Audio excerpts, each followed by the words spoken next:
After carefully reviewing all the options for the brand new QR1 Stealth Outdoors rod holder for my 2014 Hobie, I've chosen to put the rod holder on the steering side of the kayak.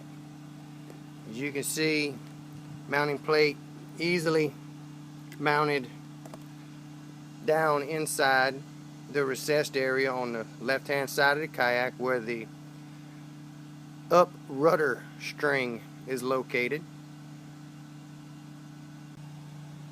Now you see the rod holder itself is installed into the mounting plate. It is not interfering with anything at all, considering there is not a rail system on this kayak. Here's the rod in the rod holder. It's not latched in, okay? It's just in with the internal grip that's inside the rod holder itself.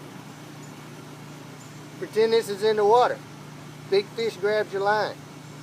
Okay? Say a big red, big tarpon, big snook.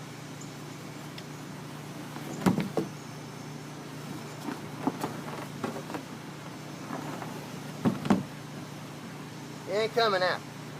It's not coming out. That is without this being fastened. So, more to come. We're going to get some footage on the water. You're going to see what actually happens with hopefully some good sized reds down here in South Louisiana. Gets a hold of this. Stealth QR1. Let's see what she can do.